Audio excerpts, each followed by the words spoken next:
की बात है। पहाड़ों और घने जंगलों से घिरा हुआ एक राज्य जिसका नाम था उदयगढ़। ये राज्य अपने वैभव, न्याय और शौर्य के लिए दूर दूर तक प्रसिद्ध था। इस राज्य की प्रजा सुखी थी, खेत लहलहाते थे, व्यापार फलता फूलता था और चारों ओर शांति का वातावरण था। इस राज्य पर शासन करते थे राजा सूर्य सिंह। राजा सूर्य सिंह वीर, पराक्रमी और न्यायप्रिय शासक थे। उन्होंने अपने जीवन में कई युद्ध लड़े थे, परंतु कभी भी अन्याय का साथ नहीं दिया। प्रजा उन्हें केवल राजा ही नहीं बल्कि पिता के समान मानती थी। कोई भी फरियादी खाली हाथ राजा के दरबार से नहीं लौटता था। लेकिन इस सम्मान और वैभव के बावजूद भी राजा सूर्य सिंह के जीवन में एक गहरा शून्य था। उनके महल में सब कुछ था, सोना, चांदी, रत्न, आभूषण, नौकर चाकर, परंतु नहीं थी तो केवल संतान। राजमहल के गलियारों में अक्सर रानी की उदास आंखें दिखाई देती थी। शिशु कक्ष वर्षों से सूना पड़ा था। रानी हर दिन दीप जलाकर ईश्वर से एक ही प्रार्थना करती कि हे प्रभु, यदि मुझसे कोई भूल हो गई हो तो मुझे क्षमा करें, परंतु मुझे भी मां बनने का सौभाग्य दीजिए। राजा सूर्य सिंह बाहर से भले ही दृढ़ दिखाई देते थे, परंतु भीतर ही भीतर वो भी टूट चुके थे। कई रातें उन्होंने महल की छत पर अकेले बिताई।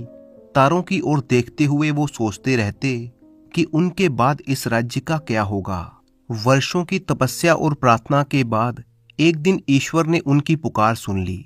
एक सुबह जब मंदिरों में शंखनाद हो रहा था और हवाओं में एक अलग सी पवित्रता घुली हुई थी, रानी ने एक तेजस्वी पुत्र को जन्म दिया। जैसे ही ये समाचार महल में पहुंचा तो पूरे उदयगढ़ में उत्सव का माहौल बन गया। ढोल नगाड़े बजने लगे, सड़कों पर फूल बरसाए गए, गरीबों को अन्न और वस्त्र दान में दिए गए, कारागार में बंद कैदियों को रिहा किया गया। राजा सूर्य सिंह ने जब अपने नवजात शिशु को पहली बार गोद में उठाया तो उनकी आंखें भर आई। वर्षों की प्रतीक्षा आज समाप्त हो चुकी थी।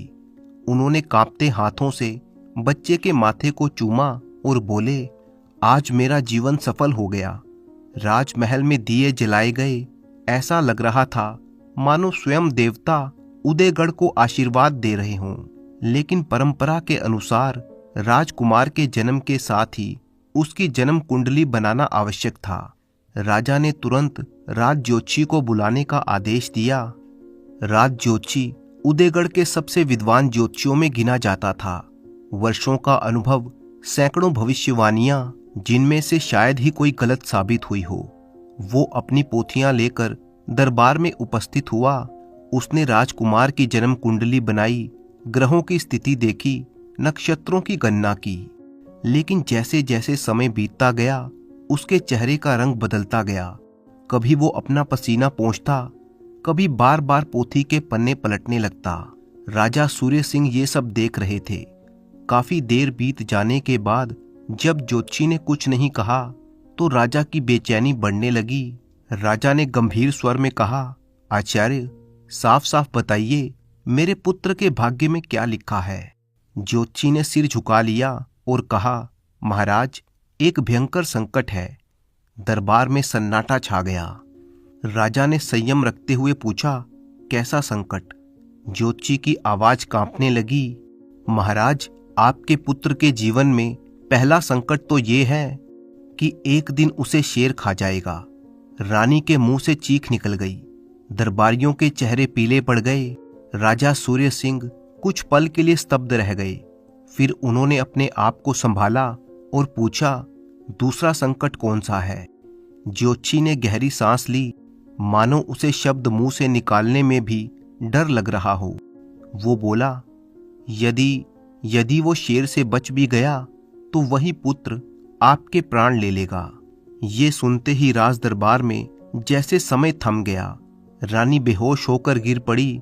दासियां उसे संभालने के लिए दौड़ीं। राजा सूर्य सिंह पत्थर की तरह खड़े रह गए। उनके भीतर तूफान सा मच चुका था। कुछ देर के बाद राजा ने दृढ़ स्वर में कहा, यदि मेरे पुत्र का यही भाग्य है तो मैं भाग्य से युद्ध करूंगा। राजा ने उसी क्षण एक फैसला ले लिया। मेरे पुत्र को किसी भी कीमत पर उसके भाग्य से दूर रखा जाएगा। और फिर यहीं से शुरू हुआ नियति और एक पिता के संघर्ष की कहानी। राजा सूर्य सिंह उस दिन के बाद एक भी रात चैन से सो नहीं पाया। ज्योतिषी की बातें उसके कानों में बार बार गूंजती रहती। शेर और फिर पिता की मृत्यु। राजा ने भाग्य से टकराने का फैसला कर लिया था और उसे अमल में लाने के लिए तुरंत काम शुरू करवा दिया गया। महल से कई कोस दूर ऊंचे ऊंचे पहाड़ों के बीच घने जंगलों से घिरी हुई एक निर्जन जगह चुनी गई। वहां ना तो कोई मनुष्य आता था, ना ही पशु। उस पहाड़ी की चोटी के नीचे जमीन के अंदर एक विशाल तहखाना बनवाया गया। ये कोई साधारण तहखाना नहीं था। उसमें कई कमरे थे, हवा के लिए कई सुराख बनाए गए थे, दीप जलाने की व्यवस्था थी और हर तरह की सुविधा मौजूद थी जिससे कि एक बच्चा जीवित रह सके। राजा ने अपने कलेजे के टुकड़े को वहां भेजने का आदेश दिया। जिस दिन नन्हे युवराज को तहखाने में उतारा गया, उस दिन रानी का हृदय फटने को हो गया। उन्होंने अपने पुत्र को सीने से लगाया और रोते हुए कहा, मुझे नहीं पता मैं तुम्हें दोबारा देख पाऊंगी या नहीं, लेकिन मेरी हर सांस में तुम्हारे लिए आशीर्वाद रहेगा। राजा सूर्य सिंह ने कठोर बनते हुए वो दृश्य देखा, परंतु भीतर से वो भी टूट चुका था। राजकुमार को एक आया के साथ रखा गया था। वो स्त्री जिसने अपने जीवन में कई राजकुमारों को पाला था, उसने ही उस अंधेरे संसार में माँ और पिता दोनों की कमी को पूरा किया। युवराज धीरे धीरे बड़ा होने लगा, परंतु उसकी दुनिया बहुत ही छोटी थी। वो कभी सूरज की रोशनी को नहीं देख पाया। चांद क्या होता है उसे नहीं पता था। उसे तो बस इतना मालूम था कि ऊपर कहीं एक और दुनिया है, जहां से कभी कभी एक आदमी आता है जो उसे गोद में उठाकर बहुत ही प्यार करता है। हर महीने एक बार गुप्त द्वार से राजा वहां पर आते, सीढ़ी लगाई जाती, राजा नीचे उतरता, युवराज दौड़कर आया के पीछे छिप जाता और फिर झिझकते हुए बाहर निकलता। राजा उसे गोद में उठाते, उसके सिर पर प्यार से हाथ फेरते और पूछते, मेरे बेटे तुम ठीक तो हो? युवराज मासूमियत से पूछता, आप कौन हैं और मैं बाहर क्यों नहीं जा सकता? राजा के पास इस बात का कोई जवाब नहीं था। वो बस उसे सीने से लगाकर कहता, एक दिन सब ठीक हो जाएगा। और फिर भारी मन से वो महल वापस लौट जाता। जैसे जैसे युवराज बड़ा हुआ, उसके मन में सवाल भी बढ़ने लगे थे। वो आया से पूछता, आया क्या दुनिया बस यही है? आया उसे कहानियां सुनाती, राजाओं की, जंगलों की, नदियों की, सूरज की। युवराज आंखें बंद करके सबकी कल्पना करता। उसे लगता शायद सूरज भी किसी दीपक जैसा ही होता होगा। कभी कभी वो अंधेरे से डर कर रोने लगता। आया उसे सीने से लगाकर कहती, डर मत मेरे बच्चे, ईश्वर हर जगह पर है और यहाँ पर भी। समय बीतता गया। युवराज अब 6 वर्ष का हो चुका था। एक दिन पहाड़ों के उस इलाके में शिकारियों की एक टोली आ पहुंची। वे कई दिनों से एक आदमखोर शेर का पीछा कर रहे थे। शेर घायल था, भूखा था और जान बचाने के लिए भाग रहा था।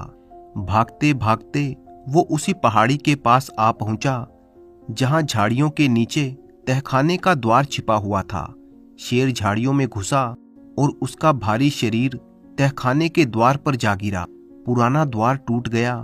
अगले ही क्षण शेर तहखाने के भीतर जा गिरा। आया ने जैसे ही शेर की दहाड़ सुनी, उसके प्राण सूख गए। हे भगवान, उसकी चीख निकल गई। युवराज डर के मारे वहीं पर खड़ा रह गया। उसने पहली बार इतना भयानक जीव देखा था। शेर की आंखें आग की तरह चमक रही थीं। वो भूखा था। युवराज की ओर बढ़ते शेर को देखकर आया युवराज के सामने आ खड़ी हुई। वो चिल्लाई, नहीं। युवराज डर के मारे बेहोश होकर जमीन पर गिर पड़ा। शेर ने आया पर हमला कर दिया। उसी समय ऊपर से शिकारियों की आवाजें आने लगी। उन्होंने तहखाने में शेर को देखा। तीरों और भालों की बारिश हुई। कुछ ही देर में शेर ढेर हो गया। शिकारी जब नीचे उतरे तो उन्होंने देखा एक आलीशान तहखाना, कीमती सामान और एक बेहोश बच्चा। आया मर चुकी थी। शिकारियों ने समझा कि बच्चा भी मर गया होगा, लेकिन जब उन्होंने उसकी सांस चलती देखी तो उनमें से एक ने कहा, इसे भी साथ ले चलो। उन्हें नहीं पता था कि वे किसे उठा रहे हैं। और फिर इस तरह वो नन्हा युवराज अपने पिता से, अपने राज्य से और अपने भाग्य से और भी दूर चला गया। वे शिकारी असल में लुटेरे थे, पहाड़ों में रहते थे। शिकार और लूटने से उनका जीवन चलता था। उन्हीं के बीच में युवराज अब बड़ा होने लगा। उसका असली नाम कोई नहीं जानता था। वे उसे सूर्यपुत्र कहकर बुलाने लगे। अब उसकी दुनिया बदल चुकी थी। सूर्यपुत्र अब पहाड़ों में रहने वाला एक मासूम बालक नहीं रह गया था। समय बीतता गया और वही बच्चा एक मजबूत, साहसी और बहादुर नौजवान बन चुका था। उसकी आंखों में एक अजीब सी गहराई थी, जैसे उसने बहुत कुछ देखा हो, बहुत कुछ सहा हो। लुटेरों के बीच में रहते हुए उसने शिकार करना सीखा, तलवार और तीर चलाना सीखा और सबसे बढ़कर सीखा जिंदा रहने के लिए कठोर बनना। लेकिन उसके मन के किसी कोने में अब भी एक सवाल था, मैं कौन हूं? मैं जमीन के नीचे क्यों रहता था? एक दिन सूर्यपुत्र की मुलाकात एक अजीब आदमी से हुई। वो आदमी खुद को एक खोजी कहता था, खजानों की तलाश करने वाला। उसने सूर्यपुत्र से पूछा, तुम कहां से आए हो? सूर्यपुत्र ने जवाब दिया, जमीन के नीचे से। ये सुनकर खोजी की आंखों में चमक आ गई। उसने समझ लिया कि ये नौजवान किसी रहस्यमय जगह से जुड़ा है। खोजी ने कहा, मेरे साथ चलो, हम दोनों मिलकर एक ऐसा खजाना खोजेंगे कि सारी उम्र हमें मेहनत नहीं करनी पड़ेगी। सूर्यपुत्र उसके साथ चल दिया। दोनों एक ऊंची पहाड़ी पर पहुंचे और वहां पर जमीन खोदने लगे। एक बड़ा पत्थर निकला। पत्थर हटाया गया। नीचे एक गहरा कुआं दिखाई दिया जो कि सूखा हुआ था। खोजी ने सूर्यपुत्र की कमर पर एक रस्सी बांधी और कहा, तुम नीचे उतर जाओ, जो तुम्हें दिखाई दे मुझे बताओ। नीचे उतरते ही सूर्यपुत्र ने अंधेरे में चमकते हुए सोने के सिक्के देखे। उसने ऊपर आवाज दी, यहाँ पर सोना है। एक एक करके सोने के सिक्कों से भरी हुई टोकरियां ऊपर भेजी गईं। लेकिन लालच ने खोजी की आत्मा को अंधा कर दिया।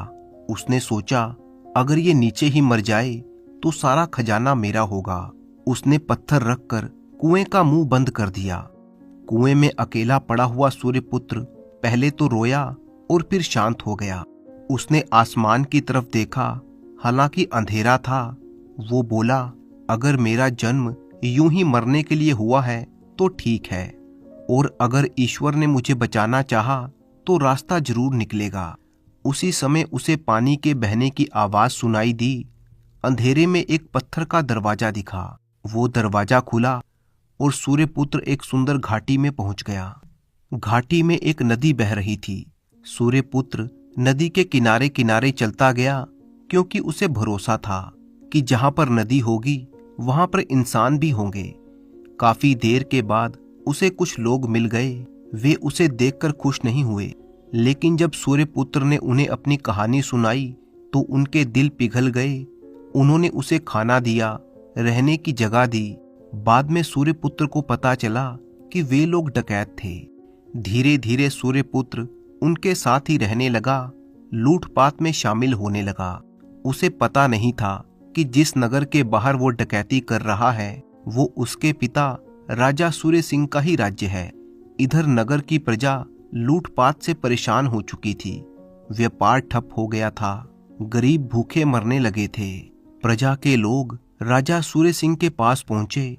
राजा ने सेना इकट्ठी की और ये फैसला किया कि उन लुटेरों के साथ युद्ध किया जाएगा। राजा की सेना और डकैतों के बीच में भयानक युद्ध हुआ। सूर्यपुत्र एक टीले पर चढ़ा। उसने तीर कमान पर चढ़ाया। उसे बस दुश्मन दिखाई दे रहा था। ये नहीं पता था कि उसके सामने उसके पिता हैं। तीर चला और वो तीर सीधे राजा सूर्य सिंह के सीने में जा धंसा। घायल राजा को महल में लाया गया। वैद्यों ने उसका उपचार किया, परंतु समय अब बहुत ही कम था। राजा ने ज्योतिषी को बुलाया। ज्योतिषी ने कहा, महाराज, आपकी मृत्यु आपके पुत्र के हाथों ही लिखी थी। वो जीवित है और उन्हीं डकैतों में शामिल है। राजा ने आदेश दिया, सभी पकड़े गए डकैतों को मेरे सामने लाया जाए। डकैतों के सामने राजा ने पूछा, किसके तीर से मैं घायल हुआ हूं? एक डकैत आगे बढ़ा और सूर्यपुत्र की ओर इशारा किया। राजा ने उससे पूछा, तुम्हारा नाम क्या है? नौजवान बोला, लोग मुझे सूर्यपुत्र कहते हैं। मुझे बस इतना याद है कि मैं बचपन में एक तहखाने में रहता था और मेरे साथ मेरी आया थी। फिर एक दिन शेर आया। राजा की आंखों से आंसू बह निकले। उन्होंने कांपते हुए हाथों से उसे गले लगा लिया और कहा, तुम मेरे बेटे हो। राजा सूर्य सिंह ने सबके सामने ये घोषणा की कि मेरे बाद यही उदयगढ़ का राजा होगा। डकैतों को छोड़ दिया गया। शर्त ये थी कि वो फिर कभी लूटपाट नहीं करेंगे। अगली सुबह राजा सूर्य सिंह के प्राण निकल गए। सूर्यपुत्र का राज तिलक हुआ। वही बालक जो कभी अंधेरे तहखाने में पला था, आज सिंहासन पर बैठा हुआ था। उसने प्रजा से वादा किया, मैं एक ऐसा राजा बनूंगा जिससे किसी पिता को भाग्य से न लड़ना पड़े। और इस तरह से नियति का चक्र पूरा हुआ। राजगद्दी पर बैठने के बाद नया राजा भी अपने पिता की तरह बहुत ही न्यायप्रिय और परोपकारी था। इसके अलावा वो साधु सन्यासियों और तपस्वियों का बड़ा ही आदर करता था।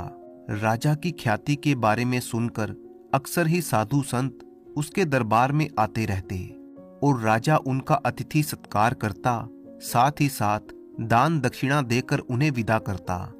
एक बार की बात है, नगर में एक तपस्वी आया हुआ था। वो दाल भात ना खाकर केवल कच्चे धान पर ही जीता था। उस तपस्वी के चर्चे पूरे नगर में होने लगे। दूर दूर से उसके दर्शन करने के लिए लोग आने लगे। तपस्वी की इस प्रसिद्धि को देखते हुए नगर के सेठ माणिकचंद ने उस तपस्वी के लिए ठहरने की व्यवस्था की। उसके लिए एक भवन बनवाया। अब लोग तपस्वी के दर्शन करने आते, उसके प्रवचन सुनते और कुछ लोग दान के रूप में उसे सोने की अशर्फियां भी दे जाते थे। लोगों की नजरों में वो तपस्वी बहुत ही त्यागी और धर्मात्मा था, परंतु असल में वो तपस्वी बहुत ही कंजूस प्रवृत्ति का था। उसमें धन को इकट्ठा करने की लालसा रहती थी। लोगों के द्वारा दी गई अशर्फियों को वो अपने पास जमा करता रहता और जब उसके पास 1000 अशर्फियां इकट्ठी हो गई तो उन अशर्फियों को उसने मिट्टी के एक कलश में डाला और जंगल की ओर चल दिया। जंगल में उसने एक पेड़ के नीचे उस धन को गाड़ दिया, क्योंकि तपस्वी को भय था कि अगर वो धन को अपने पास रखेगा तो धन चोरी हो सकता है। अपने धन को जंगल में गाड़ने के बाद भी तपस्वी के मन में संतोष नहीं हुआ। उसे अक्सर ये डर लगा रहता कि कहीं उसका धन कोई चुरा कर न ले जाए। इसलिए वो हर रोज जंगल में ये देखने के लिए जाता कि उसका धन अपनी जगह पर सुरक्षित है या नहीं, उसे किसी ने चोरी तो नहीं कर लिया। एक दिन की बात है, जब वो जंगल में गया तो उसने देखा कि जिस जगह पर उसने धन को छुपाया था वहां पर धन अब नहीं था। धन से भरे हुए उस कलश को कोई चुरा कर ले गया था। ये देखकर तपस्वी की आंखों के आगे अंधेरा सा छा गया। उसने फैसला कर लिया कि वो गंगा नदी के तट पर अन्न जल का त्याग करके अपनी जान दे देगा। ये बात जब नगर सेठ माणिकचंद और अन्य लोगों तक पहुंची तो वे सब उस तपस्वी के पास आए। सेठ ने तपस्वी को समझाते हुए कहा, तपस्वी देवता, धन के जाने पर मृत्यु के बारे में सोचना ठीक नहीं है। धन दौलत तो धूप छांव के समान है, इसलिए धन के लिए इतना दुखी होना उचित नहीं है। परंतु तपस्वी पर इन सब बातों का कोई असर नहीं हुआ। वो अपनी बात पर ही अड़ा था। उसने अपना कमंडल उठाया और गंगा नदी के तट की ओर चल दिया।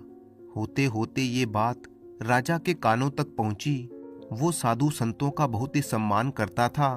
उसे ये बात बिल्कुल भी मंजूर नहीं थी कि उसके नगर में कोई तपस्वी अपनी जान देने पर उतारू हो जाए। तो उसने तुरंत अपने नौकरों को तपस्वी के पीछे दौड़ा दिया, जो तपस्वी को लेकर महल में आए।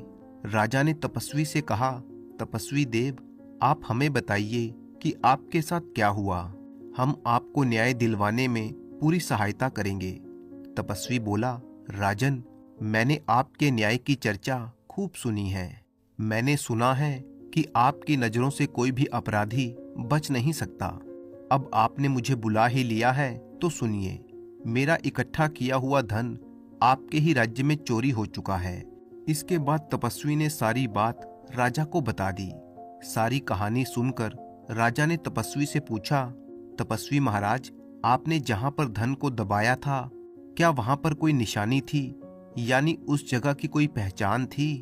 तपस्वी ने कहा, हाँ महाराज, मैंने वो धन जंगल में लगे हुए एक छोटे से नागबाला के पेड़ के नीचे दबाया था। वो नागबाला पेड़ जंगल में बहुत ही दुर्लभ होते हैं।